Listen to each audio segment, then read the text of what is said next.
Bem-vindos todos de volta. Depois de um longo hiato, estamos mais uma vez publicando vídeos aqui no Pilolaster. No problema de hoje, vamos fazer uma reprodução e um teste de tração. Então, tem aqui um corpo de prova que seria redondo, né?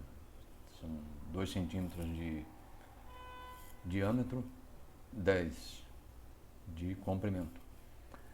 Eu comecei a fazer já esse problema antes. Eu tentei gerar aqui um ponto de monitoração, usando uma linha, mas a coisa não serviu para muito, né? Então eu vou refazer este problema usando um pouquinho mais de densidade de verificação aqui dentro. Vou separar, no caso, uma área aqui no meio, onde eu espero conseguir a formação de uma garganta, né? de uma estricção ao longo do processo. Então, como que se faz isso? Eu vou dividir, né? No primeiro caso aqui, né, eu peguei essa linha e fiz uma secção, um seccionamento, uma partição aqui da superfície, para gerar então este corpo aqui, né? Nesse caso de estudo. Mas aqui eu vou ter que fazer um pouquinho diferente. Então eu vou começar definindo as linhas onde eu vou fazer os cortes. E para isso eu preciso colocar uns pontos sobre essas arestas, por exemplo. Então aqui não é meio, aqui eu vou botar bem na metade, nem 1/4, vou colocar em 1/3, 3, 3, 3, mais ou menos assim, e também em 2/3.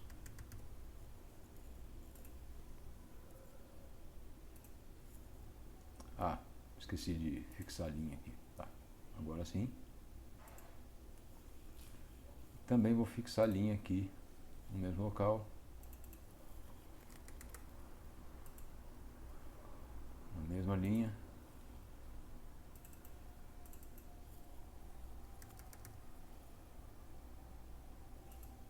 Ok. Então eu vou fazer um corte nessa região aqui, que é mais ou menos onde vai estar a estricção da seção, e vou gerar as 2 linhas de corte.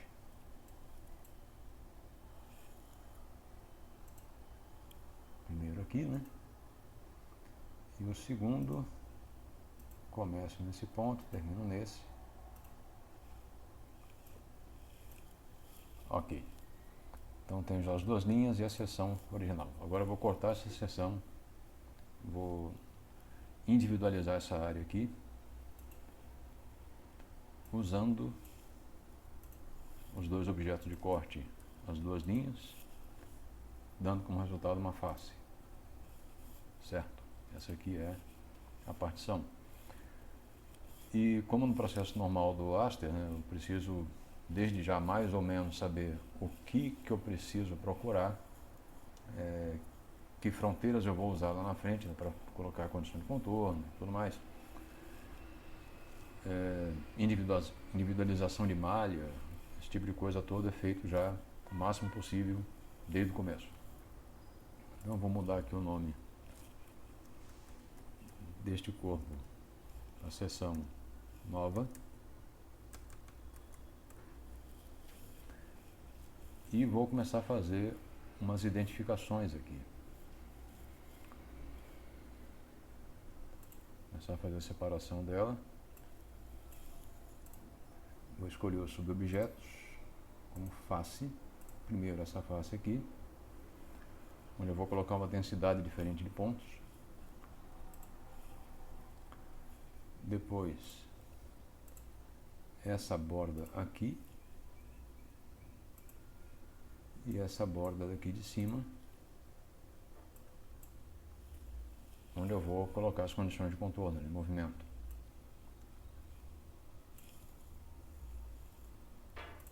Ok. Já separadas aqui, né? Então vou colocar aqui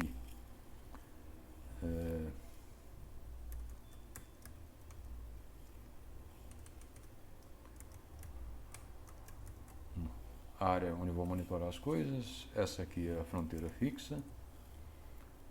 e essa aqui é a fronteira móvel. Agora vamos lá para malha. Na malha eu vou começar aqui, criar uma malha, botar um novo nome, o algoritmo mais simples possível, só verificar aqui se tem localizado e não tem, tá. Se eu colocar isso aqui,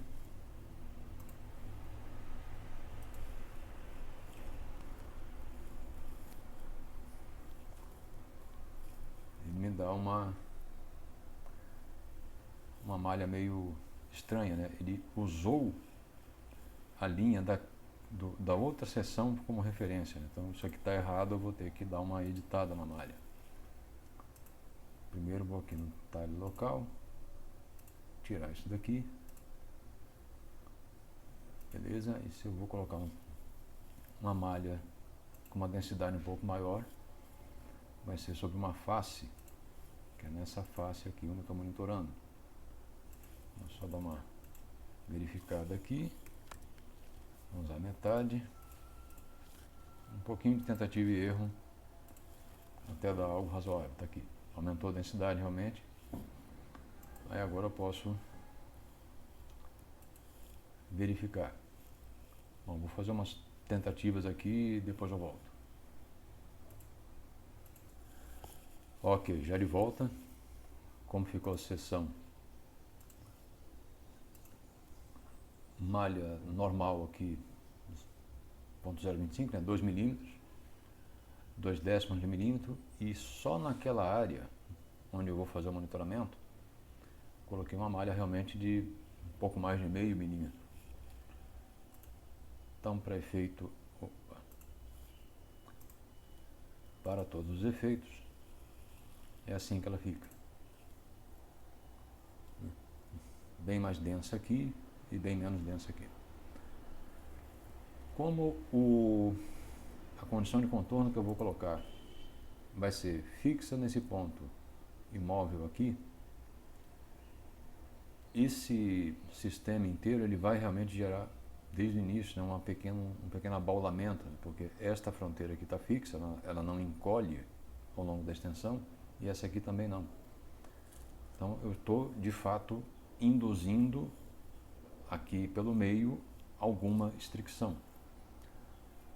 Só isso não é exatamente um afastamento da realidade, né? Porque num corpo de prova, realmente essa parte aqui ligada, ela geralmente é ligada a uma seção um pouco mais robusta, um pouco mais fixa. Então não é de todo uma falha. Feita a malha, vamos fazer os grupos. Tem o total, a área monitorada e as duas. E está aqui. Agora eu vou fazer a conversão para quadrático.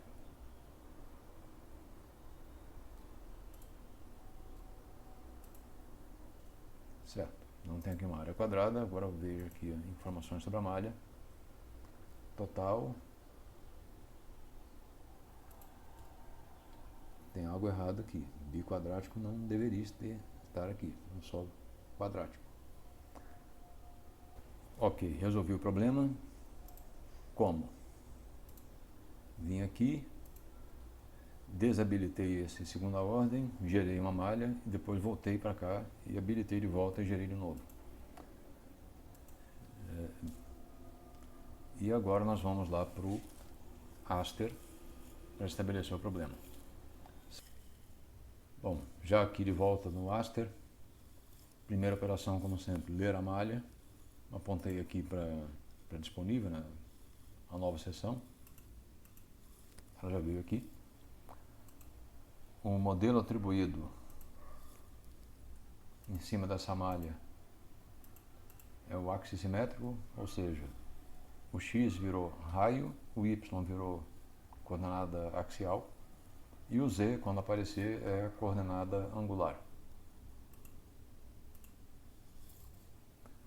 Como eu vou estou tentando recuperar um comportamento para além do elástico, eu coloquei aqui uma função, né, que define essa dependência entre a deformação total, não é só a plástica, e a tensão. Isso aqui dá mais ou menos uma curva que coincide com a inclinação da parte elástica no limite de escoamento e atinge aqui, depois de um máximo, a tensão de ruptura.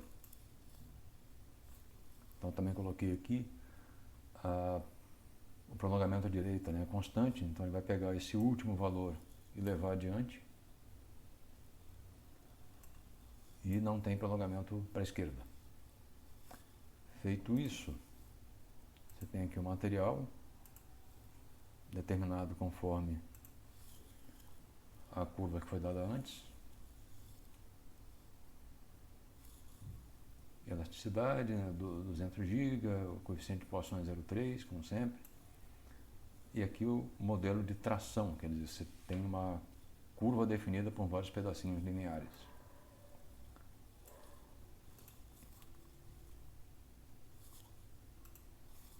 Certo? Atribuição do material, feito como sempre, né? E aqui eu coloquei de 0 a 1, né, a definição de tempo, né? Uma lista de reais de 0 a 1, em 20 passos. Fiz a definição de listas de instantes, né, como em qualquer simulação não linear, e defini uma rampa para a aplicação do deslocamento. Aqui a condição de deslocamento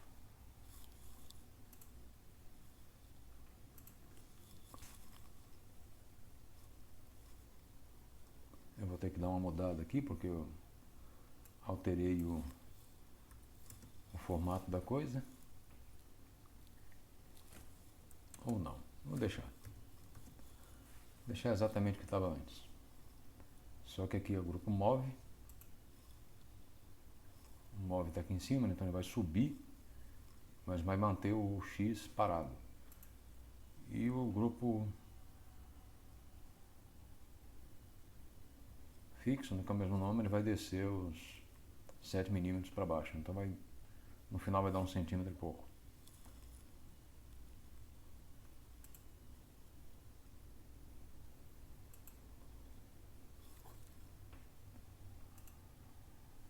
E a análise não linear.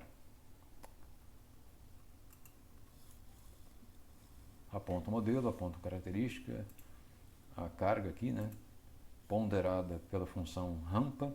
Então quando o tempo for de 0 a 1, ela vai devagarzinho deslocando.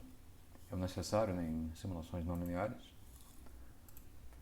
O comportamento usado aqui, a relação é Vmis isotrópico curva de tração, grandes deslocamentos, grandes deformações logarítmicas, né? Critério de ruptura, isso aqui não tem interesse agora. Eu dei uma mudada aqui em alguns parâmetros, né, para poder atingir uma convergência.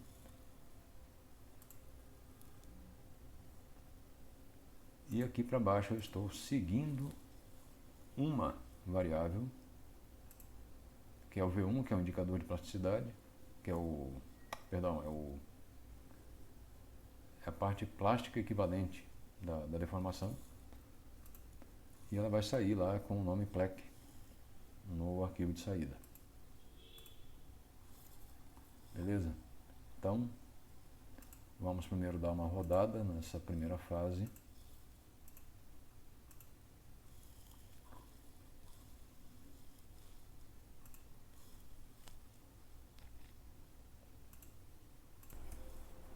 Ok, terminou aqui a rodada. Vamos dar uma olhada aqui como foram as últimas iterações.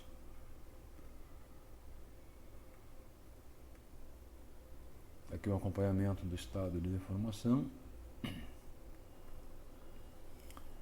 Beleza, agora vamos dar uma olhada no pós-tratamento. Primeira coisa do pós-tratamento, né, eu vou dar uma enriquecida nos dados, né, calcular as tensões nodais, porque o resultado original é nos pontos de Gauss. Calculei aqui as deformações, né, por caso de eu precisar dar uma olhada neles. E depois passo para a tabela. Vou extrair uma tabela de resultados de interesse. O que eu tenho aqui de operação, né? Vou achar valores extremos aqui só estou preocupado com isso por hora.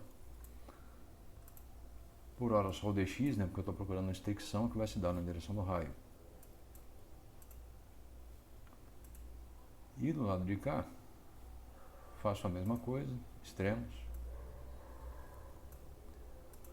E vou procurar só uma componente, que é o SYY, que é a tensão axial, né? O deslocamento está se dando na direção axial, a minha tensão de interesse é essa daqui. Eu vou fazer uns tratamentos com eles depois, né? Faço aqui as saídas de resultados, imprimo a tabela e tudo mais, mas isso não tem grandes mistérios, agora pelo menos.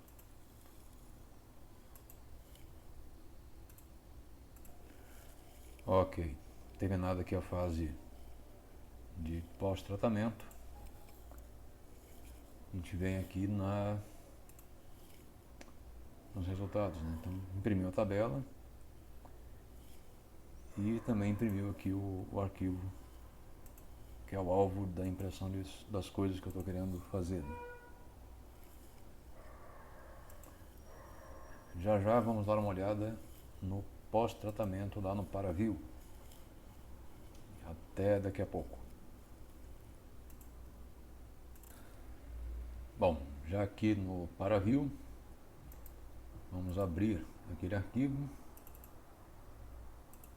de saída. E ele tem aqui os dois resultados que me interessam, né? Deslocamento e tensões nodais. Eu vou dar um Generate Vectors em tudo. Vai ficar um pouco volumoso, mas dá. Para verificar aqui o andamento, né?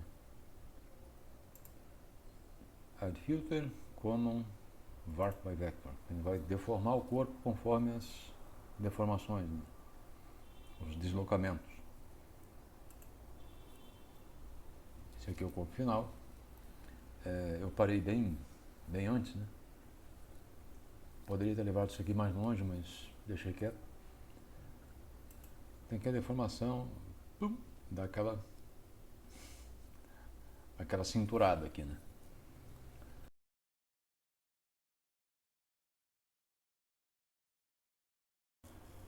Bom, de última hora eu decidi fazer uma coisa um pouco diferente aqui no tratamento. Vou retornar aqui ao Aster para mostrar o que mudou.